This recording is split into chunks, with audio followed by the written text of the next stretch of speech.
Hello friends, welcome to Biren Patnaik photography. हमारे पास DSLR camera है। हम लोग सब दिन फोटो खींचते हैं, तब भी फोटोग्राफी को लेके हमारे मन में बहुत सारे सवाल है। कैमरा मैनों को देखने से हमारे सर घूमने लगता है। आइए आज डिस्कस करते हैं बेसिक्स ऑफ फोटोग्राफी के बारे में। आपके पास कौन सा कंपनी का कैमरा है वो मैटर नहीं करता। बेसिक्स ऑफ फोटोग्राफी सब कंपनी का कैमरा के लिए समान है। लैंग्वेज और ग्रामर के बीच में जो रिश्ता है, फोटोग्राफी और बेसिक का बीच में वही रिश्ता है। अगर आप फोटोग्राफी का बेसिक नहीं जानते हैं तो फोटोग्राफी करना आपके लिए आसान नहीं होगा। फोटोग्राफी का हिस्ट्री को डिस्कस करने के लिए हमारे पास टाइम नहीं है, तब भी इतना समझिए कि ग्रीक भाषा में फोटो का मीनिंग होता है लाइट और ग्राफिया का मीनिंग होता है ड्राइंग। फोटो और ग्राफिया ये दोनों वर्ड का मिलन होता है फोटोग्राफी, जिसका मीनिंग होता है लाइट का साथ पेंटिंग। पेंटिंग करने का टाइम में हम लोग कलर का यूज करते हैं और फोटोग्राफी करने का टाइम में लाइट को यूज करते हैं। लाइट को सही मात्रा में कैमरा का सेंसर का पास पहुंचाना होता है करेक्ट एक्सपोजर। एक्सपोजर को कैमरा में 3 भाग में डिवाइड किया गया है: अपर्चर, शटर स्पीड, ISO। कितना अमाउंट का लाइट कैमरा का अंदर में आप एंट्री देंगे वो अपर्चर डिसाइड करता है। कितना टाइम के लिए लाइट को कैमरा का अंदर में आप एंट्री देंगे वो शटर स्पीड डिसाइड करता है। और लाइट का अभाव का समय में कितना अमाउंट का लाइट आप कैमरा का अंदर में बढ़ा सकोगे वो ISO डिसाइड करता है। फोटोग्राफी करने का टाइम में हमको इक्वल अमाउंट का रोशनी कभी भी नहीं मिलता है। डे लाइट में हमको ज़्यादा रोशनी मिल जाता है, रात का समय में हमको कम रोशनी मिलता है। घर का अंदर में या तो पेड़ का छांव में हमको मीडियम टाइप का रोशनी मिलता है। इसीलिए लाइट को कंट्रोल करने के लिए कैमरा का लेंस में कुछ ब्लेड को यूज करके एक होल बनाया गया है, जिसको अपना हिसाब से हम छोटा या बड़ा कर सकेंगे। जब ज़्यादा रोशनी हमको बाहर में मिल जाता है तब हम होल को छोटा कर देंगे ताकि कम अमाउंट का लाइट कैमरा का अंदर में एंट्री होगा। जब रोशनी का अभाव हो जाएगा होल को बड़ा कर देंगे ताकि ज़्यादा अमाउंट का लाइट कैमरा का अंदर में एंट्री होगा। कैमरा का यही सिस्टम को एपर्चर कहते हैं। बस हमको इतना ही याद रखना है कि जब एफ-स्टॉप नंबर छोटा होता है अपर्चर का होल बड़ा हो जाता है, कैमरा का अंदर में ज्यादा लाइट एंट्री होता है। डे लाइट में अगर एफ-स्टॉप नंबर को छोटा करके फोटो खींचेंगे तो ओवर एक्सपोज हो जाएगा, फोटो लाइट हो जाएगा। रात का रोशनी में फोटो नॉर्मल होगा।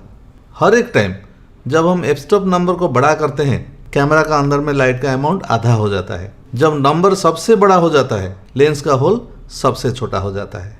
रात का रोशनी में अगर एफ-स्टॉप नंबर को बड़ा करके फोटो खींचेंगे तो अंडर एक्सपोज होगा, फोटो डार्क हो जाएगा, मगर डे लाइट में फोटो नॉर्मल होगा। इसीलिए एक ही एफ-स्टॉप नंबर सब रोशनी का साथ काम नहीं करेगा। रोशनी का अवेलेबिलिटी का हिसाब से हमको एफ-स्टॉप नंबर को चेंज करना होगा। अपर्चर का दूसरा नाम होता है डेप्थ ऑफ फील्ड। अपना सब्जेक्ट को फोकस में रख के बैकग्राउंड को ब्लर करना है या फ्रेम में जितना भी सब्जेक्ट है सबको शार्प रखना है, उसको अपर्चर के द्वारा आप कंट्रोल कर पाएंगे। डेप्थ ऑफ फील्ड और अपर्चर नाम का 2 अलग अलग एपिसोड मेरा है, आप उसको देखिए, उसके बारे में आपको ज़्यादा जानकारी मिलेगा।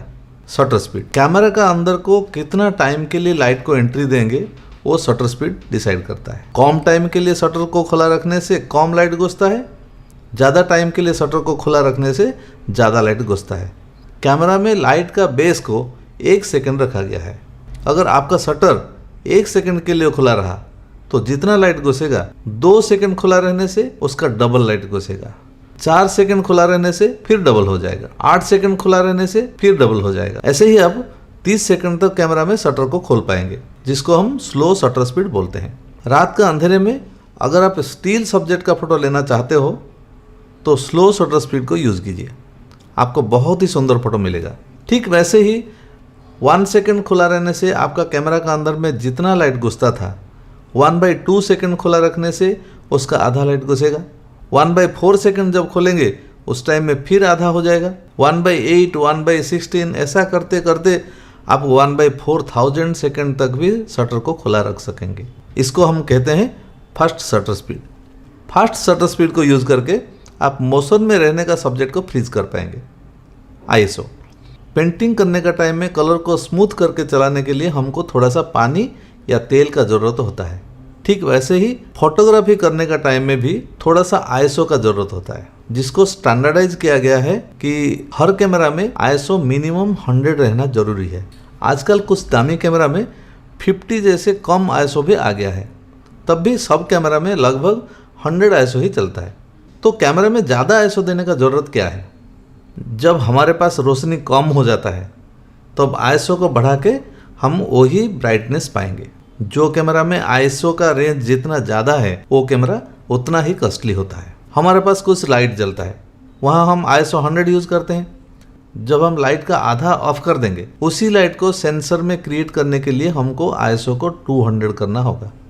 उसमें क्या हुआ, आईएसओ 100 का टाइम में हमको जो ब्राइटनेस मिलता था आईएसओ 200 में भी वही ब्राइटनेस मिला आधा लाइट में। उसको फिर आधा कर दिया तो यहाँ आईएसओ को 400 कर दिया। ऐसा करते करते हम 12800 तक चले गए। फोटो का ब्राइटनेस समान रहा, मगर प्रॉब्लम कहाँ रहा? आईएसओ 100 में फ़ोटो जितना सुंदर लग रहा था 12800 आईएसओ में फ़ोटो उतना सुंदर नहीं लगा। उसमें ग्रेन्स आ गया, नॉइज आ गया। इसीलिए हम सब टाइम कोशिश करेंगे मिनिमम आईएसओ को यूज़ करने के लिए। अगर किसी भी कारण में हमारे पास रोशनी का कम हो गया, शटर स्पीड में हम कंट्रोल नहीं कर पा रहे हैं, अपर्चर में भी कंट्रोल नहीं कर पा रहे हैं, तो हमारे कैमरा में आईएसओ का मैक्सिमम लिमिट जितना है उसका 1/4 तक यूज़ करके कैसे भी काम चला लेंगे। मगर 100 आईएसओ में जो क्वालिटी मिलता था, ज़्यादा आईएसओ में वो क्वालिटी नहीं मिलेगा। अच्छा, अपर्चर कैमरा में रोशनी को कम ज़्यादा करता है, शटर स्पीड कैमरा में रोशनी को कम ज़्यादा करता है, आईएसओ भी कैमरा में रोशनी को कम ज़्यादा करता है। ये 3 ऑप्शन का काम तो सेम है, तो एक ऑप्शन नहीं रख के 3 ऑप्शन रखे क्यों? मैं पहले से ही आपको बोला हूँ कि अपर्चर का और एक काम भी है, डेप्थ ऑफ फील्ड। जब अपना सब्जेक्ट को फोकस में रख के बैकग्राउंड को ब्लर करना चाहेंगे तब अपर्चर को खोल देंगे। अपर्चर खोलने से क्या होगा? ज़्यादा लाइट घुसेगा कैमरा का अंदर में। उसी टाइम में उसको कंट्रोल करेगा कौन? Shutter speed. शटर को कम समय के लिए खोलेंगे, लाइट कम हो जाएगा। ठीक ऐसे ही एक सब्जेक्ट है जिसका मोशन ज़्यादा है, उसी टाइम में सब्जेक्ट को फ्रीज करने के लिए हम शटर को कम समय के लिए खोल देंगे तो क्या होगा? वहाँ भी लाइट कम हो जाएगा। अगर रोशनी कम हो जाता है तो उसको कंपेंसेट करेगा कौन? आईएसओ का साथ करेंगे या तो अपर्चर का साथ करेंगे। तो चलिए स्टूडियो के अंदर में वहाँ एक्सपोजर का कंट्रोल करके देखेंगे।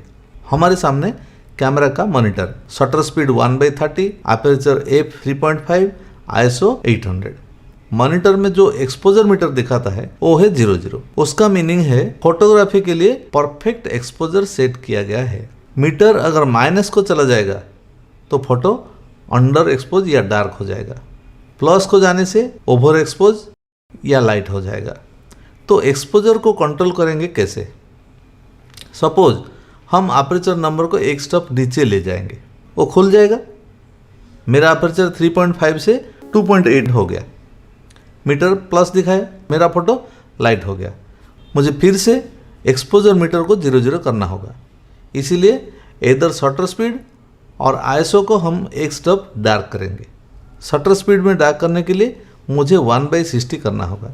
अगर शटर स्पीड का साथ नहीं जाके हम आईएसओ का साथ जाएंगे तो आईएसओ को एक स्टेप नीचे ले आएंगे 800 से 400, तो मेरा एक्सपोजर मीटर 00 हो जाएगा और फोटो भी परफेक्ट हो जाएगा। ऐसे ही कोई भी कारण से अगर शटर स्पीड को आप 5 स्टेप आगे ले जाते हैं तो आप अपर्चर और आईएसओ को मिला के 5 स्टेप पीछे ले जाएंगे। ये एपिसोड आपको कैसा लगा?